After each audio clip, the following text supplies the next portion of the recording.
আসসালামু আলাইকুম, সবাইকে স্বাগতম আমার ইউটিউব চ্যানেলে। আমি সামিয়া ইসলাম বলছি। আপনি কি বাসায় বেকারির মতো পারফেক্ট পাউন্ড কেক তৈরি করতে চান? তবে এই রেসিপিটি আপনার জন্য খুবই গুরুত্বপূর্ণ হতে যাচ্ছে। আজ আমি আপনাদের সাথে শেয়ার করতে যাচ্ছি সহজভাবে ভ্যানিলা পাউন্ড কেকের রেসিপি, এবং আপনাদের সুবিধার্থের জন্য আমি এই ভিডিওতে এবং ডেসক্রিপশন বক্সে আজকের কেকটি তৈরি করতে কতটুকু উপকরণ নিয়েছি তা লিখে দিয়েছি। তাহলে দেখে নেই কেকটি কিভাবে তৈরি করতে হয়।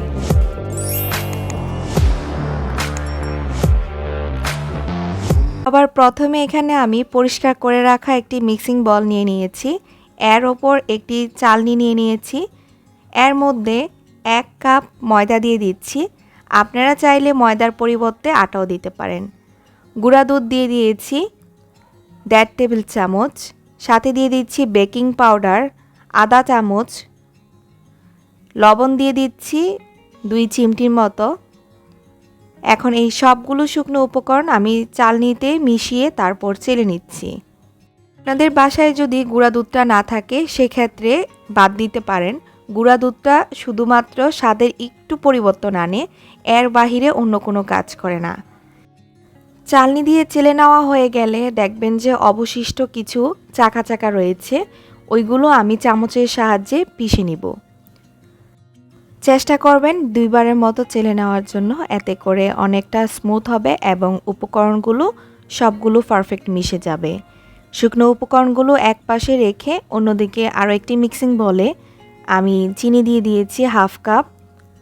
এর মধ্যে আমি ডিম দিয়ে দিচ্ছি 4টি। ডিমগুলো ফ্রিজ থেকে 1 ঘন্টা আগে নামিয়ে রেখে তারপর এখানে ব্যবহার করবেন। আমি এখানে পোস্টার ব্র্যান্ডের ভ্যানিলা এসেন্সটা ব্যবহার করছি। এই ব্র্যান্ডটা অনেক ভালো। আমি 1/2 চা চামচ ভ্যানিলা এসেন্সটা দিয়ে দিয়েছি।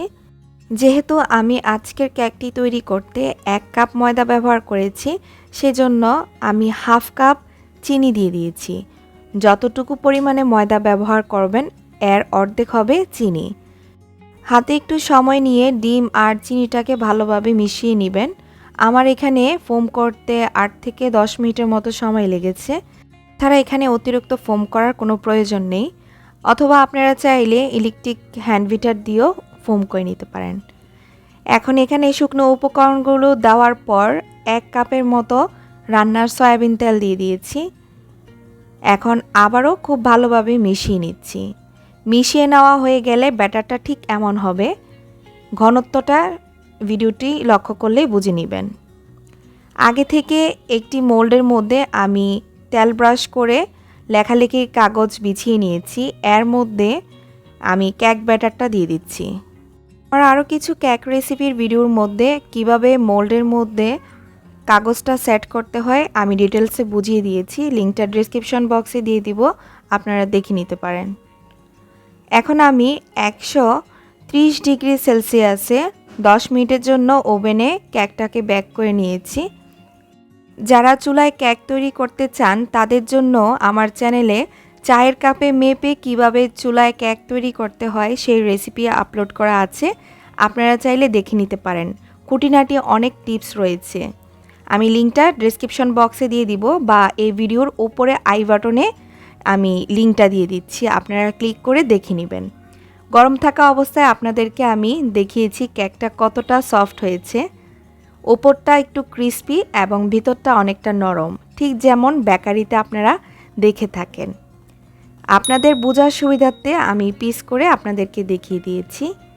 তো আমার আজকের রেসিপি এই পর্যন্তই ছিল। ভিডিওটি ভালো লাগলে ভিডিওটিতে একটি লাইক দিয়ে আমার চ্যানেলটি সাবস্ক্রাইব করে পাশে থাকা বেল বাটনটি ক্লিক করে দিবেন।